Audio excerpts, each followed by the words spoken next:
Welcome to Pitch It To Me Podcast, a show about the subjective past, present, and potential future of Flesh and Blood design. In today's episode, we discuss the Cleric class and provide some different designs. You can find us across all socials such as Bluesky and Instagram at Pitch It To Me Podcast.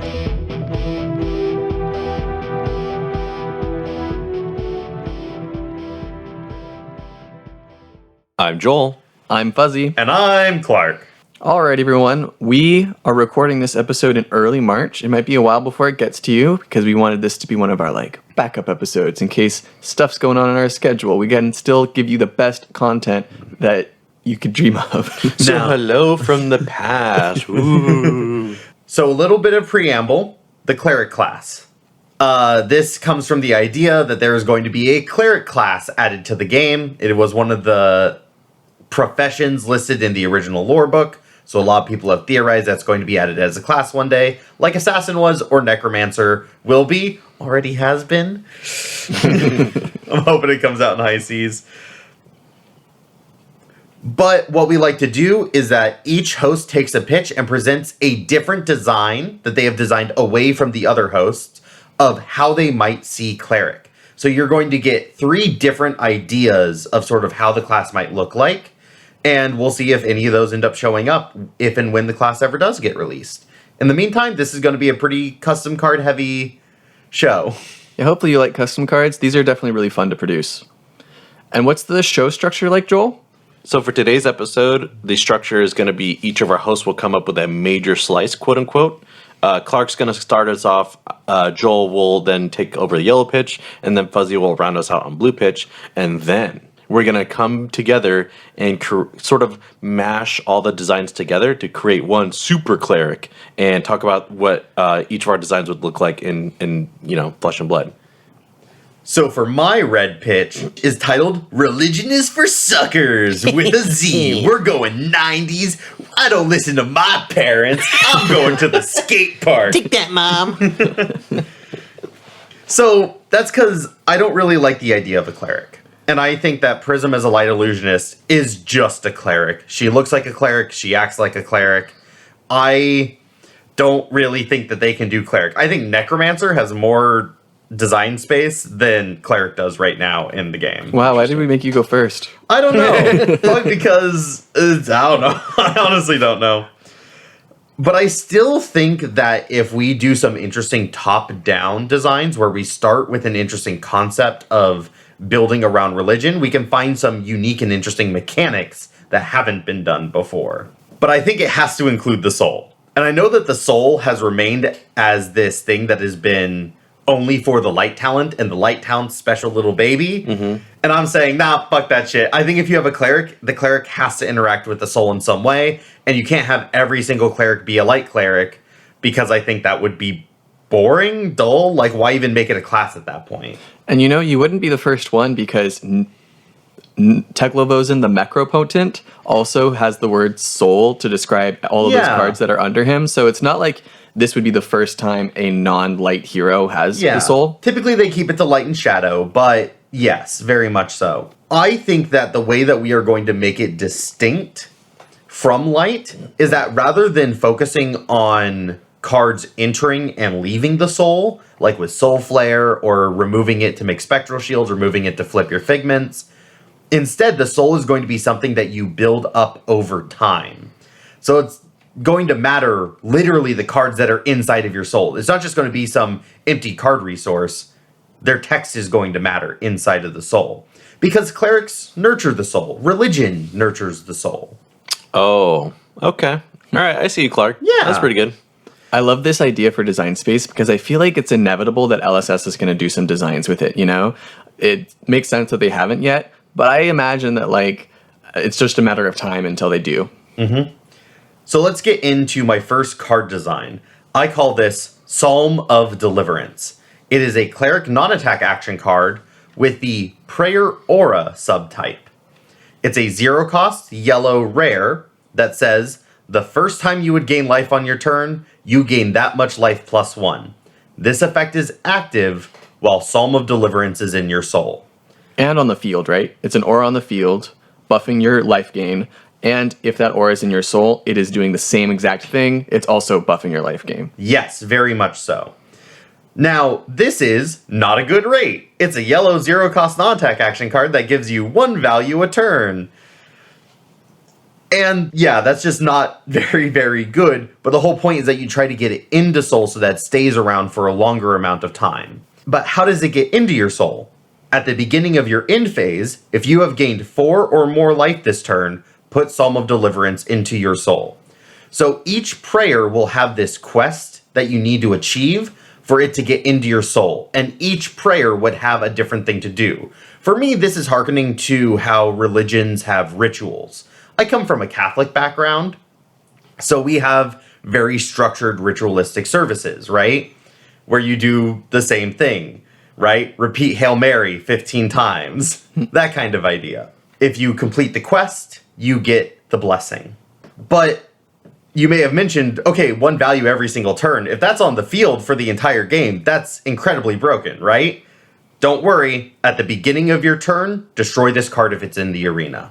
So, you can only really get 1 value from this card, unless you end up gaining the 4 life to put it into your soul. This does have go again, so that you can perform other actions that would gain you the 4 life to complete the quest. All the prayers will have go again. It has no power and blocks for 2.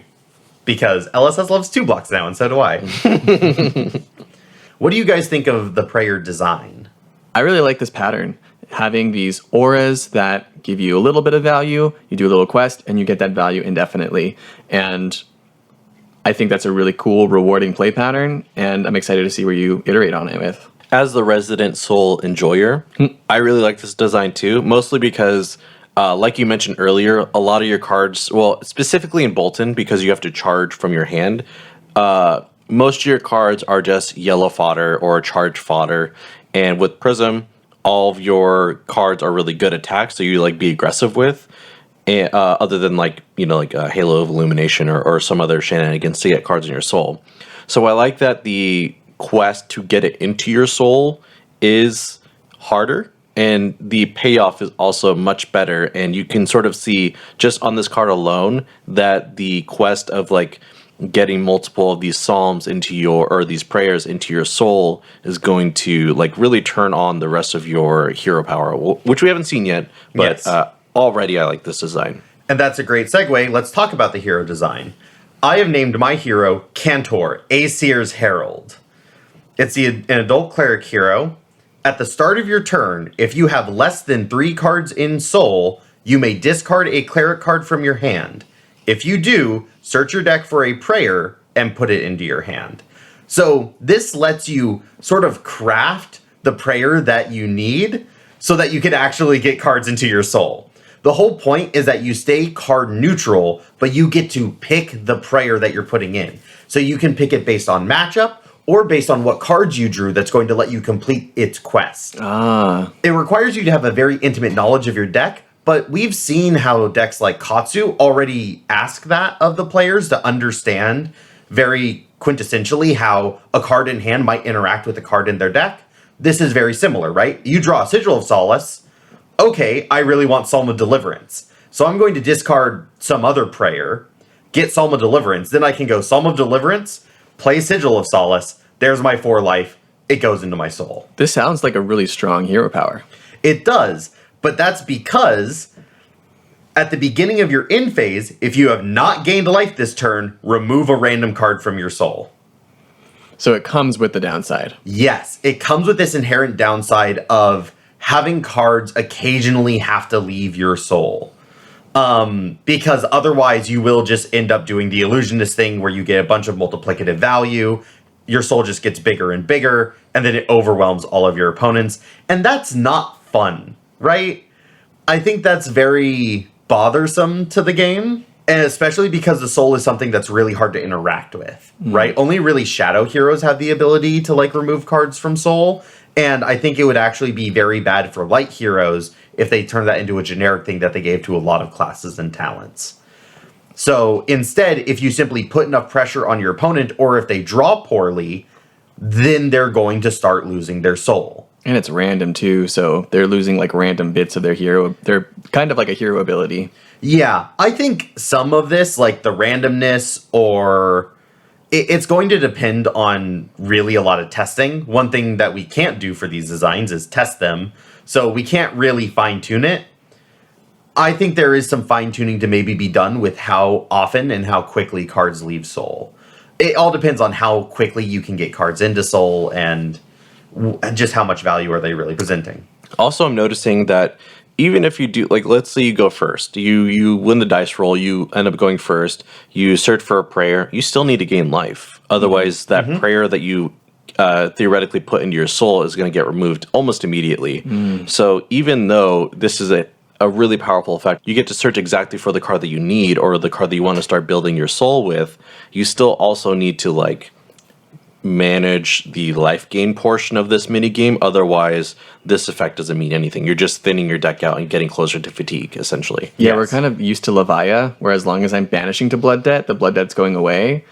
But this hoop I need to jump through is always there, even when I'm loading up my soul. Now, I do expect equipment that will help Cantor work around those negatives of either being able to, like, oh, I couldn't complete this prayer, that's okay, you can, like, help it stick around another turn. Maybe the weapon does that. I'm expecting, like, a book, right? The big religious tome that they proselytize from. Or an equipment that can, as a one-time sacrifice, give you some life. So you can be like, I really need to hold on to my soul in the early game. I'm going to destroy this, gain some life, and that way I can keep going. Cool. And I would be remiss if I didn't design a specialization card. So true, bestie. So I've designed Exalted Revelation, a cleric non-attack action card. It's a 2-cost yellow majestic that is a legendary Cantor specialization. Only one of these in your deck. And it says deal damage to your opponent equal to the amount of cards in Soul. Not even arcane, just damage. Yep, straight nuke of damage. This is Cantor calling down the might of the Aesir from the heavens to smite his enemies. Yeah. And he gets stronger the more prayers that he has completed. This is very flavorful. I love the pilgrimage and just, like, unleashing this fat stack of damage after building up your soul. It could also just be like a 0 for 4. Like, I need to make use of the prayers because I think the game's going to end soon. Or maybe destroy some ward. Yeah. Direct damage, just take out some ward. Very, very doable. And I like how your hero ability you described, where as long as you have less than 3 cards in Soul, it's really easy for you to find prayers, to find the right prayer that you know you can sink in there. And once you get past 3, it's still very much possible, but a lot harder, right? So this card has an expectation that it'll be easy to deal 3 direct damage to my opponent. 4 is still, and 5 is still possible, still very possible. But when we think of, like, this direct damage, like Reckless Swing, you don't go to 2 life against a brute. You try not to go below, like, 4, because if they have 2 Reckless Swings, then you're down, right? So for this class, it sounds like you really don't want to go down to 3 life. Yeah. And hopefully not close to 3. But if you can pressure the cleric so that they are losing the cards from their soul, eventually they'll have less and less of that reach of the direct damage. All right, that was my design for the cleric, focusing on rituals and completing prayers and the building of soul. Very much sort of hearkening to these ideas of light, which could honestly maybe befuddle the design, honestly. So I'm interested in seeing what Joel has designed for the cleric. Someone who is so attached to light that there's no way he would design light again. All right. So for my pitch, it's titled Richer, Badder, and Holier Than Thou. And I want to talk a little bit about, like, what I like about Cleric and how I enjoy Flesh and Blood, because that, like, really ties into this design specifically. A lot of people compare Flesh and Blood to a fighting game, which I don't think is incorrect, but that I don't play fighting games to the extent that a lot of other people do. I usually describe it to new players as, like, playing your favorite D&D characters as, like, a commander, so to speak, like Magic the Gathering. So when I had my first, like, Pathfinder or D&D experience, it sort of, like, strengthened my belief in this, like, comparison to Flesh and Blood. And another reason why I really like Cleric is it's one of the first conversations, like even before we thought of Pitch It To Me podcast being the name of our podcast, we talked for like 3-4 hours about how a cleric would exist in Flesh and Blood, and it's always something that I've like really been looking forward to talking about. And to Clark's point, he presents a really good arguments about how light heroes already like cannibalize the identity that cleric could have. Yeah, they're entirely based around the religion of Solana. Right. And I think leaning into that identity is what would make cleric really interesting, specifically through the use of domains. So I'm not like the most seasoned D&D player, so if you hear some inconsistencies, I apologize. I'm not, that's not really my expertise. But I think the use of domains can change how a cleric would present itself in Flesh and Blood, and that's what would make it interesting to me. Kind of like talents, right? Exactly, yeah, like sort of like a subset of talents, because a cleric plays very differently from other ones based on like what deity they want to support or whatever. But first, I'm going to talk about what the generic cleric cards would be and like where the design is rooted in. And so for the first card that I developed, it's called Channel Divinity. You might have heard it from like D&D or Pathfinder. It's a real ability. Yeah. And you're gonna see that across the rest of my cards too. Like these are rooted in stuff that I've seen in Pathfinder and D&D. So Channel Divinity says, or it's a yellow majestic. Surprise, surprise. It's a cleric non-attack action that costs 0, blocks for 3, and has go again. And similar to the other channel cards in Flesh and Blood, this one would have the same mechanics as like Channel Mount Heroic, for instance. So that means at the beginning of your end phase, put a flow counter on Channel Divinity, then destroy it unless you put a cleric card from your pitch zone to the bottom of your deck for each flow counter on it. And it says, when this enters and at the start of your turn, put 2 divinity counters on your hero.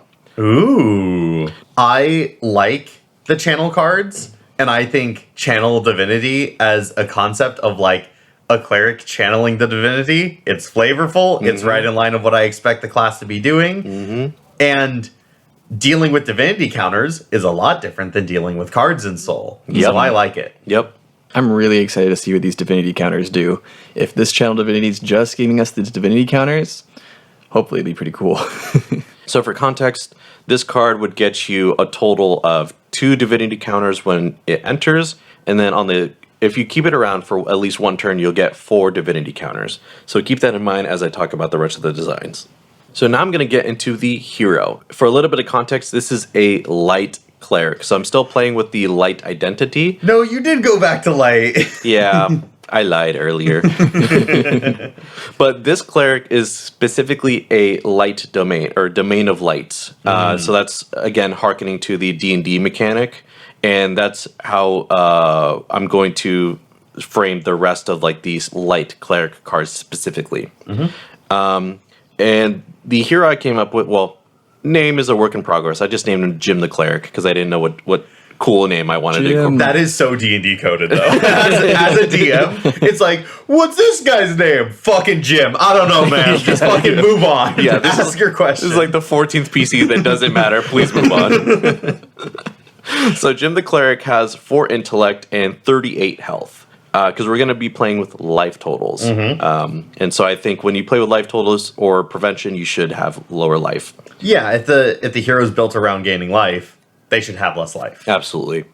So his ability reads, as a once per turn action, an additional cost of banishing 3 spells from your graveyard, remove a divinity counter from your hero and create an eloquence token and gain 1 life.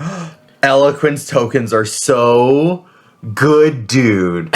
Like, he's a cleric. What is like the one thing that like priests and clerics are known for? It's being really good speakers. Eloquent. Why didn't I put that in my design? I also think eloquence, and I think this is something you've mentioned too, Clark. Eloquence tokens are just criminally underpopulated in the rest of Flesh and Blood, really.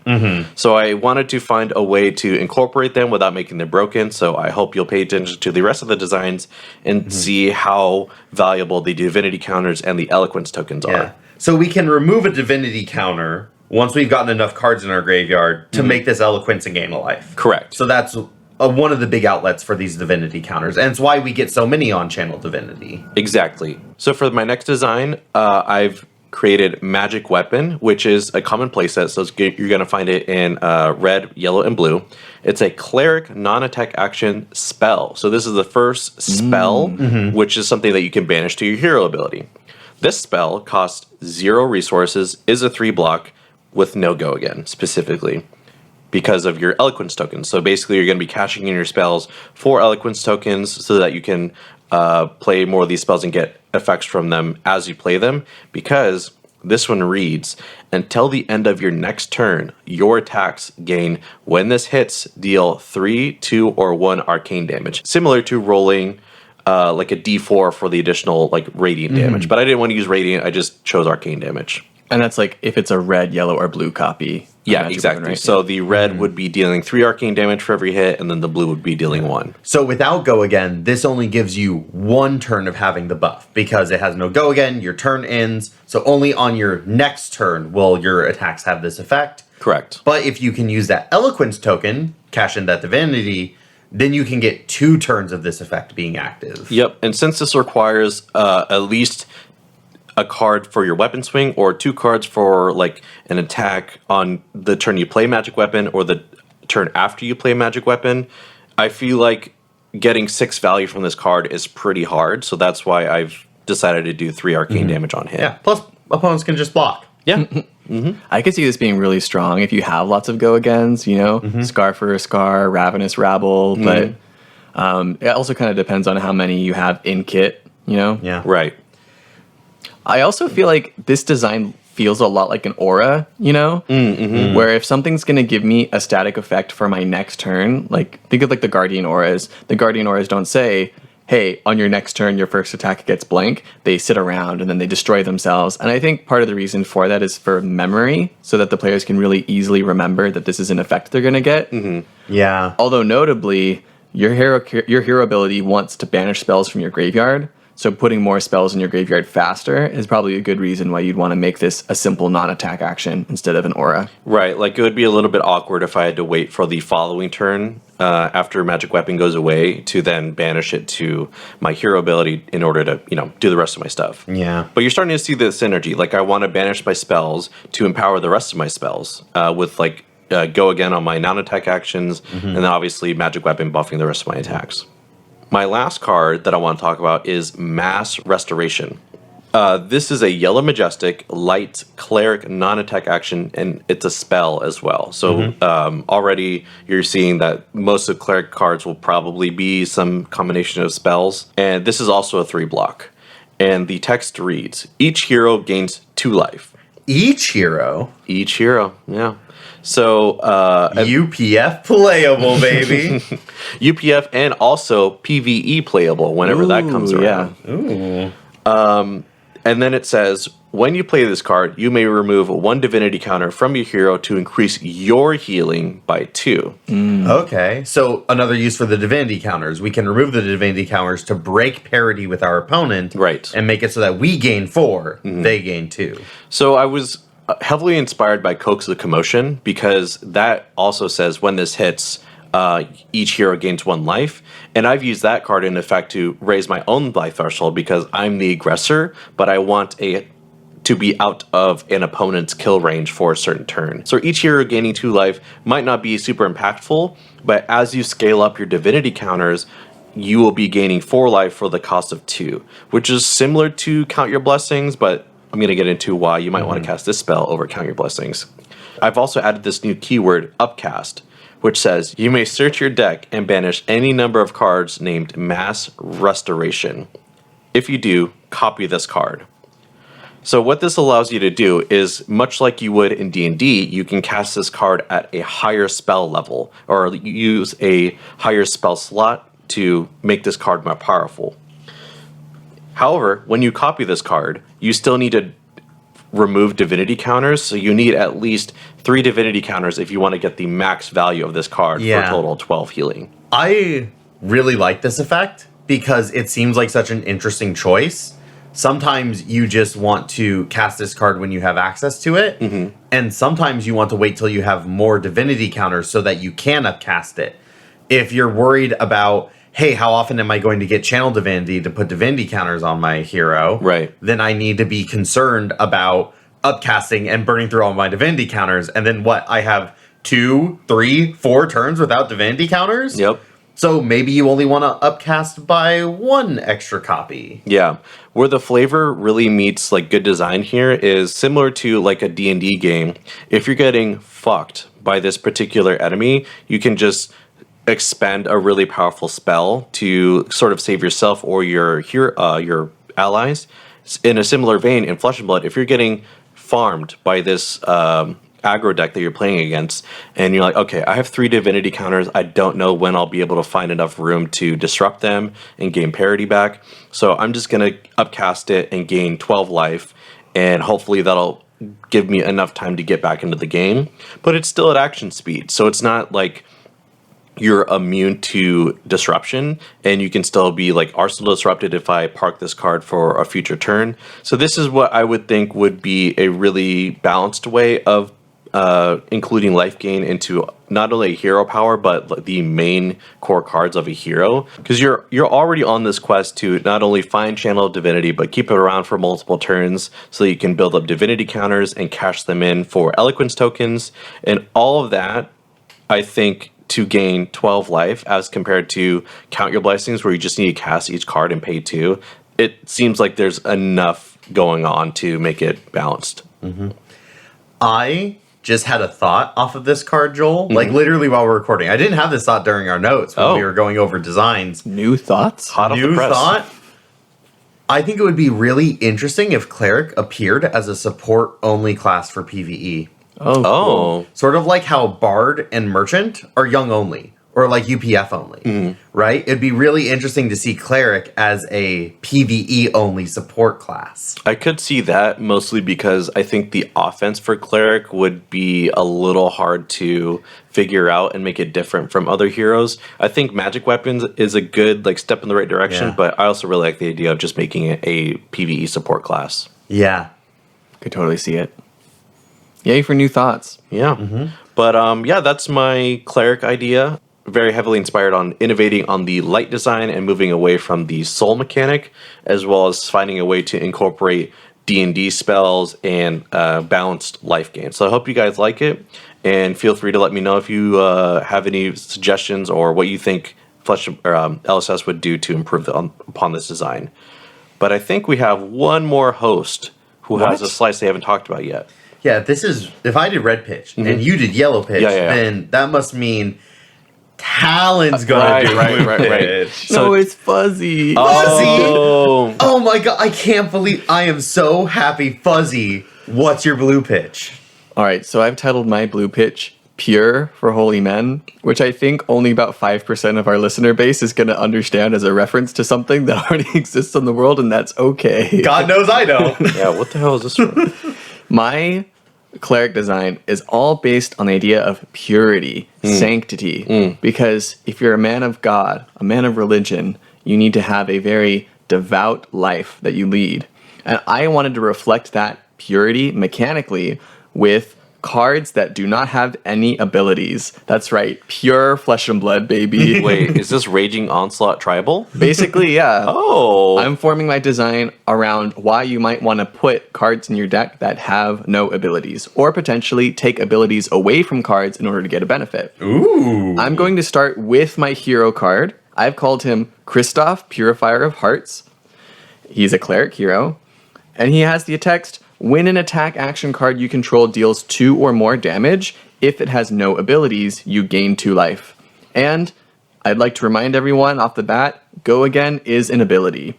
I don't think there's a lot of rules, official rules right now that very clearly outline, at least when I was reading through them, what is an ability and what's like not an ability, even if it affects a card. So some of it's going to be me taking a little bit of artistic liberty with what I consider an ability to be, Go Again is an ability. If a card has Go Again and no other effects, it would still have an ability and not be able to trigger Kristoff's effects. Well, typically it's like if there's something in the text box, right? I think that's a good way to think of it, text box is an ability. If you could say the text box is blank, then it has no abilities. That's a good way to think about it. Other than like flavor text, I think this would be Yeah. I think this would be a really good design for like not only really sick full arts, but also like really good flavor text of like the events of Wraith. Because if you're a holy spirit or a holy man traveling through the world of Wraith, you probably are an observer of other people. I totally love that. Now I want it even more.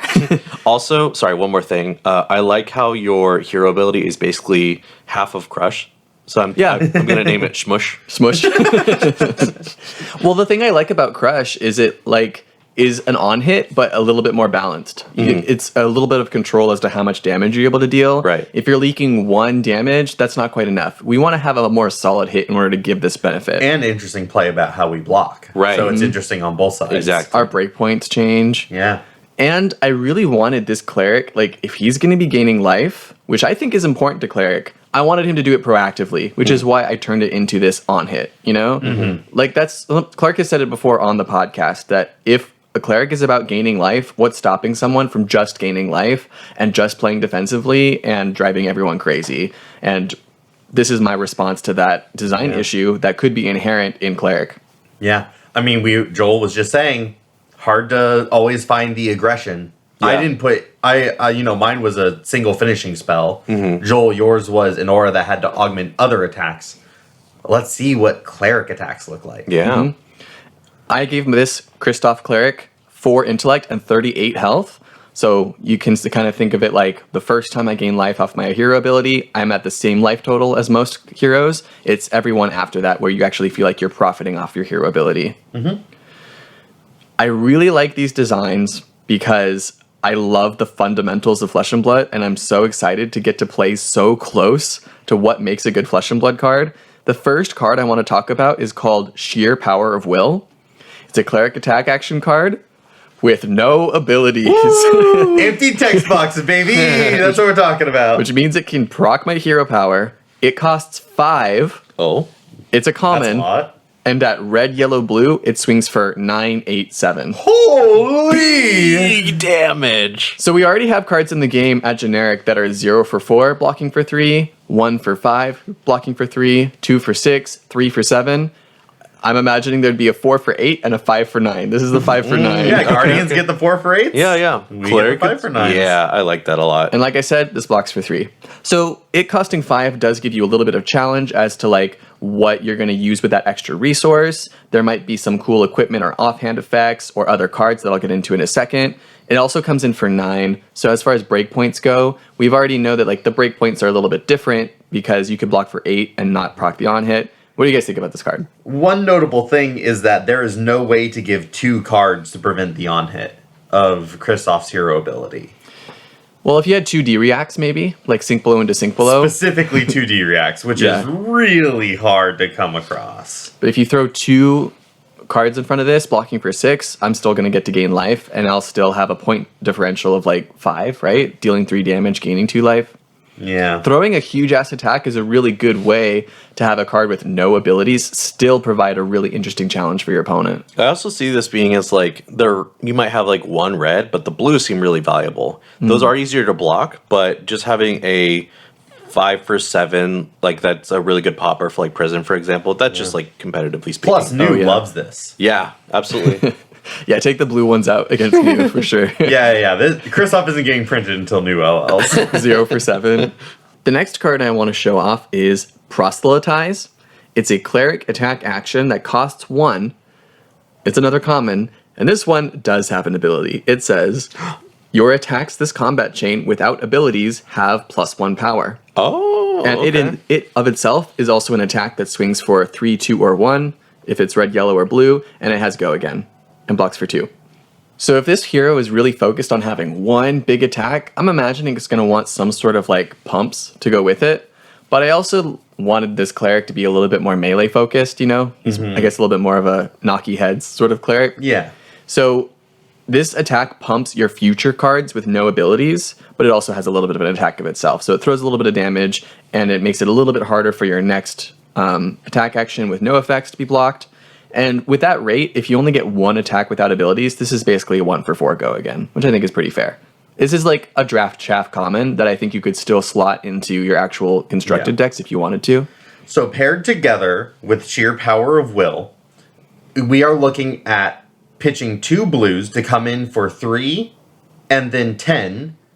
And if they do not block 9 on the 10 powered card, you also gain 2 life for a total of 15 value. Damn. 4-card 15 with no disruption. I think that's pretty balanced, you know? Because as soon as they it's pretty aggro, which I don't think people were thinking of when they thought Cleric hero. Yeah, this is definitely a reverse of what Clark and I were thinking about, but I don't think that's a bad thing. I think it's really cool, actually. Yeah, it's really distinct and different from the other designs we've seen. It's Flesh and Blood. You got to play attacks in Flesh and Blood. You can sit That's there true. and play a caster, I guess. Like, we have Wizard, but, you know, I imagine the Cleric is like almost a half caster, depending on how you want to like roll them up, you know? Why spell when bonk? You know? Yeah.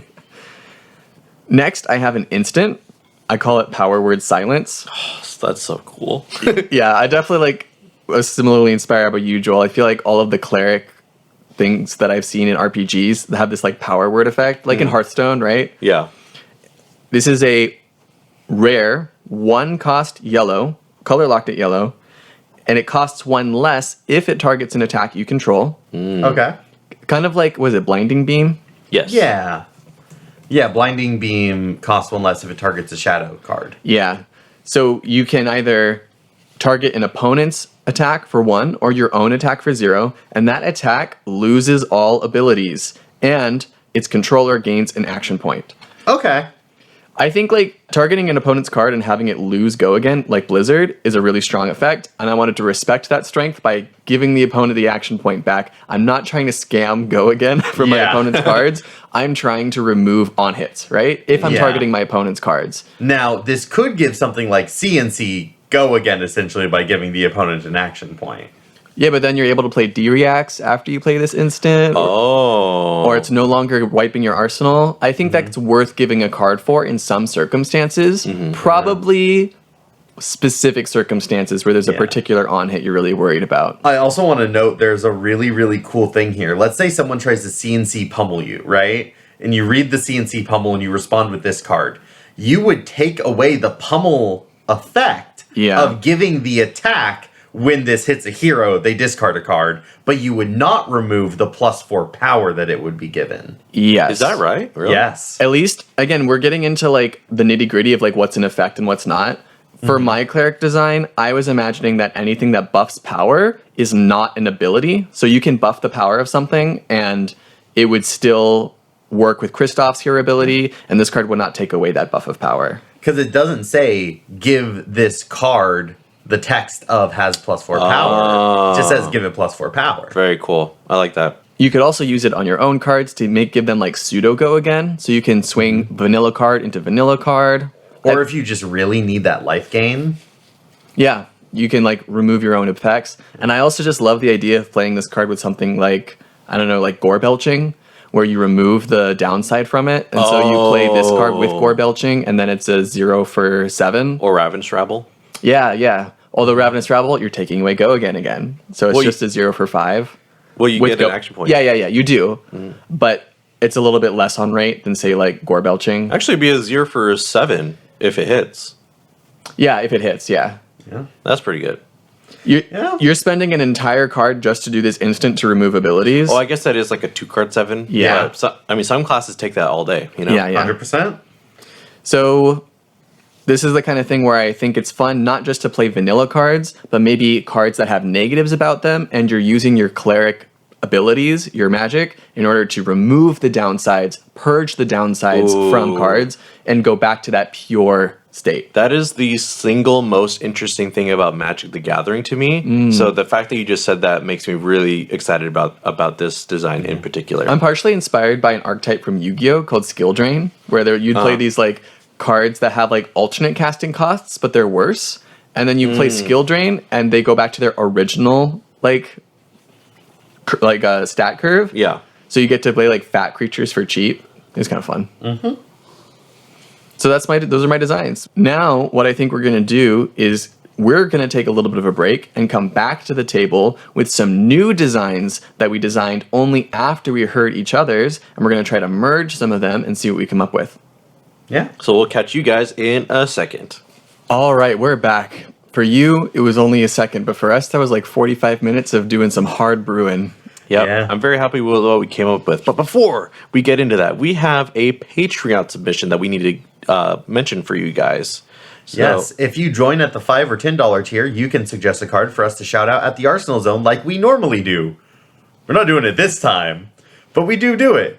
Our Arsenal Zone is where we talk about a card we love, a card we hate, a card we love to hate, and we are going to select one of our Patreon subscribers at random. So if you'll please, dash roll noise. It is Josh Befield with Channel the Millennium Tree. Thank you so much for your submission. Channel the Millennium Tree? Fuzzy, what do you call this card? It's broccoli. I didn't come up with that name, but it's the truth that tree lives. Yep. That tree is indeed broccoli, and Josh eats his broccoli. Yep. And for the folks at home, Channel the Millennium Tree is a 3-cost Earth Action Aura that's 3-block and is a red pitch. And it says, when this enters the arena and at the beginning of your action phase, amp 3. And it has the regular Channel Earth effect so that you need at least one Earth card in your pitch zone for each flow counter on this card. Here's what Josh had to say about the card. I've been playing a very different Florian list on Talishar, and this card is so nice to have. If I haven't hit my threshold of Rune Chance, or he says Room Chance. I think he did it on purpose, so I'm going to say that. If I haven't hit my threshold of Room Chance, or if I haven't turned on Florian, it's a great Earth block 3, and when I do pop off, it feels nice to have that on the board. Even in the more mid-range Florian list, it's a great card either to decompose with, or to have on the field to pump your Rune Chance. Yeah. This was actually the inspiration a little bit for Channel Divinity. We went through a couple different ones, and we actually looked at how this card worked as a way of inspiring how that card worked. We love channeling on this podcast. Yeah.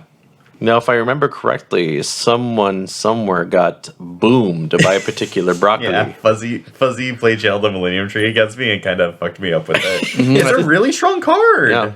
I played Florian at our last armory. I beat Clark with it. And it was my first time actually playing with Channel the Millennium Tree. I got to borrow copies from our friend Luke. He's on our Discord too, as Prime Frog. He's a homie. And I also had a game, the only game I lost that whole armory, I felt like if I had played around my broccoli better, I probably would have won that game. Yeah. It's really, really cool because it's like Channel Mount Heroic in terms of its math, or kind of what its expected math is. Briar obviously broke that math, but by changing the wording of when this enters at the start of your turn, you get to amp 3.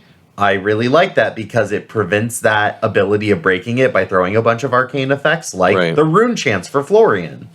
And what I really like about this card too is at face value, amping really is like a wizard keyword. Like you want to amp your spells so that you hit your surge threshold. But Florian uses it to really good effect because when you are turned on as Florian and your grasp is generating 2 rune chants, if you have the Channel the Millennium Tree, with just a blue, you can create a rune chant, have 1 rune chant come in for 4, and then the second one come in for that 5th point of damage, and then swing with Reaping Blade, making that a 1 card, what is that, 8? That's insane. Yeah. Yeah, really, really strong. Plus, when you're Rune Blade, people like bringing AB1 into you, and then you just get to go 1 source of 4. I've been even toying around with an Aurora build that plays Harness Lightning, so with high voltage, so I can go amp 1 for arcane, I win the game. Oh, that's actually pretty cool. Very, very silly. But it goes to show just how powerful amp is and taller arcane numbers are when people are expecting typically lower arcane numbers. Yeah, it's a really good way to break the fatigue too. I've played against many Florians who they will just play tree and just chunk me for big points of damage because, like you said, Clark, I only have the 1 AB, and that stacks up over time, especially with all the other arcane you're dealing with, stacking a rune chance. So it's just a really good card to give yourself as the Earth Hero some finality to your game, and so I'm really happy with how both Earth Heroes are using it in CC. Yeah, love the shout. Yeah, thank you so much for submitting. And don't worry, if you didn't hear your card for this episode, keep submitting because we do this every time we record an episode. And sooner or later, we're going to say your name and your card that you're thinking of. Yeah. So now we're going to get on to the rest of our inventory, where we're going to talk about these new designs that we came up with after listening to each other's interesting cleric designs. Yeah. So this is the inventory section, different from our arsenal zone in that it's going to be a little bit longer, and we want to sort of try to find the common ground or ways of incorporating multiple of our ideas together. So Fuzzy, do you want to go over the first one here? Sure. This one is called Hymn of Hope. It's inspired by my cards that care about playing attacks with no abilities, and Clark's prayer design, where you have these little auras that give you passive effects if you're in their soul, but you have to go through some quest to get it into your soul to get the repeated value. Hymn of Hope is a 0-cost red, majestic. It says the first time you attack with a card that doesn't have any abilities, give that card +1 power. This effect is active while Hymn of Hope is in your soul. To get it into your soul, you have to hit with a card with no abilities. And at the start of your turn, it destroys itself. It has go again and blocks for 2. Yeah. This is really just like the mashup of the two designs, right? The +1 effect is nice because it doesn't get in the way of the card having no abilities. The ability is provided by the prayers. And that's the sort of synergy that I enjoyed between our two designs, right? The prayers can give us all the cumulative value that you normally expect from having abilities. Yeah. And then the ability-less cards can still do what they're good at, which is being very highly rated. Like, I can see playing this card in my hero, because it's giving all of my cards with no abilities +1 power, right? And I could see it in your hero that just wants to get extra prayers in there. Yeah, it's a good prayer. And also just like prayer into wounding blow for 5. That's a great card. Yeah, why not?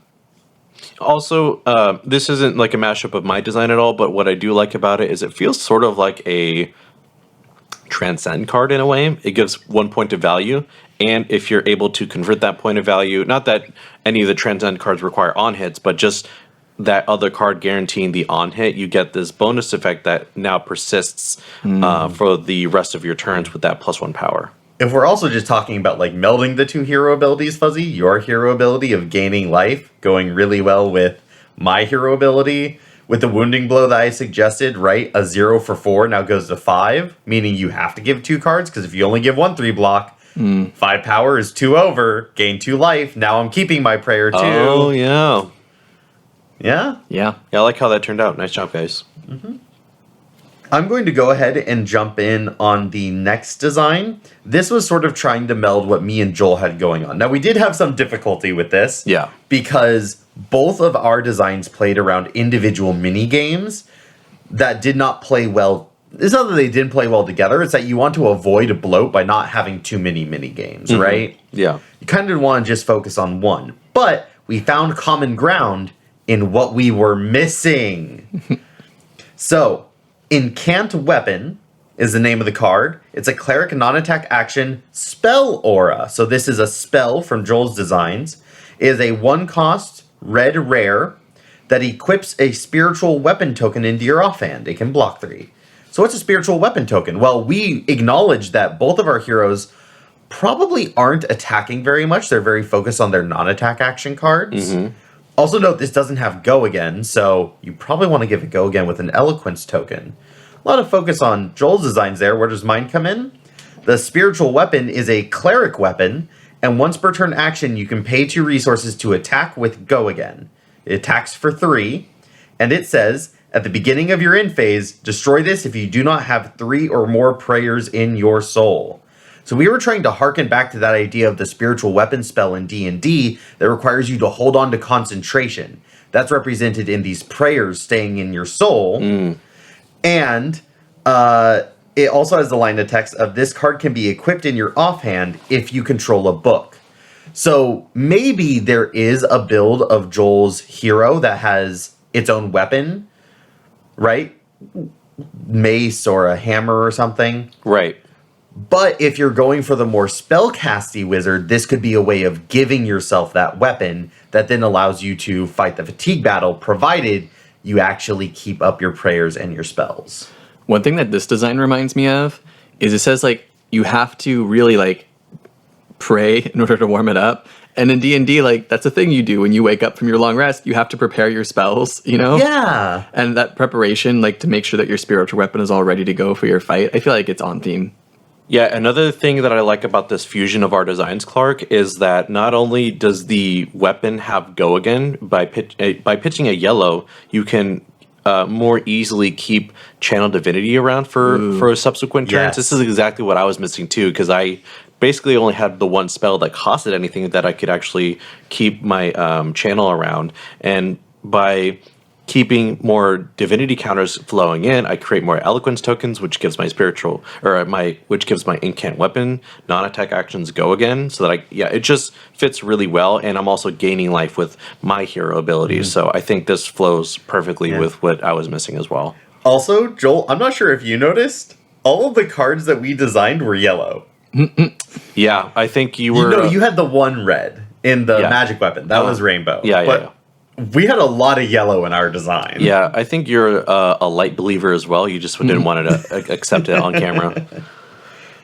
And for our last card that we came up, Fuzzy and I had this cool collab called Earthly Bounds.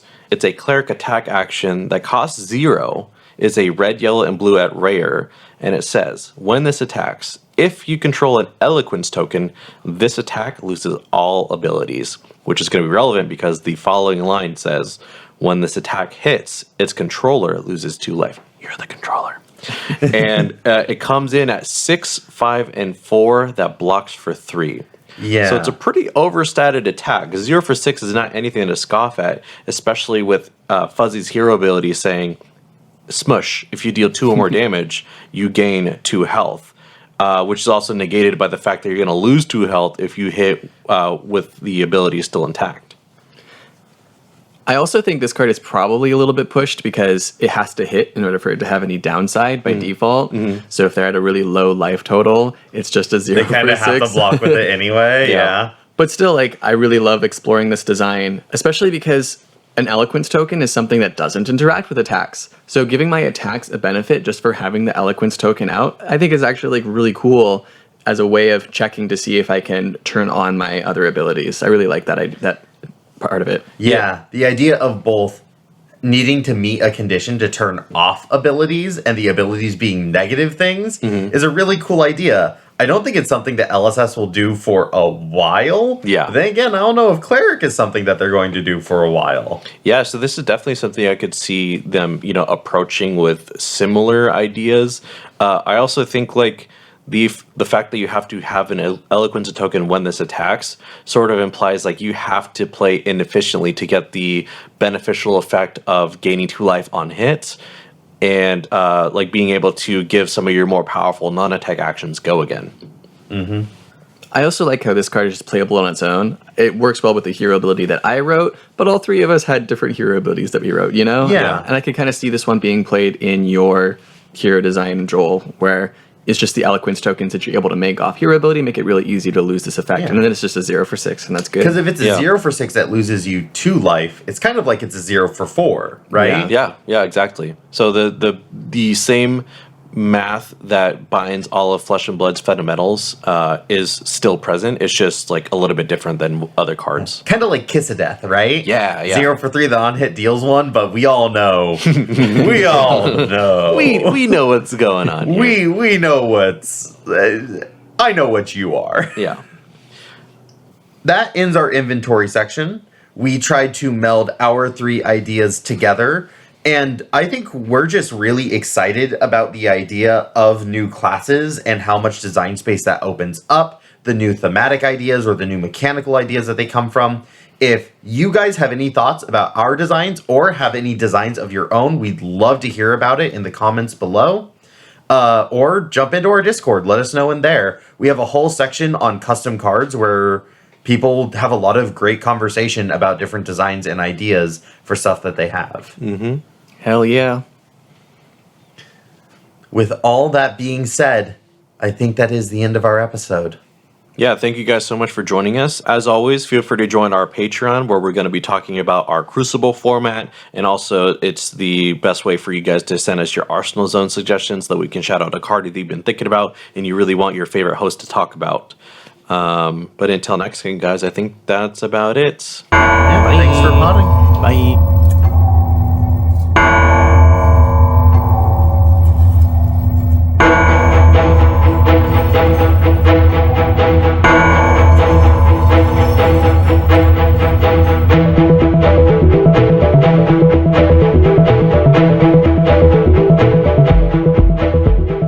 Pitch It To Me podcast is hosted by Fuzzy Delp, Clark Moore, and Joel Recinos. Our executive producer is Talon Stradley.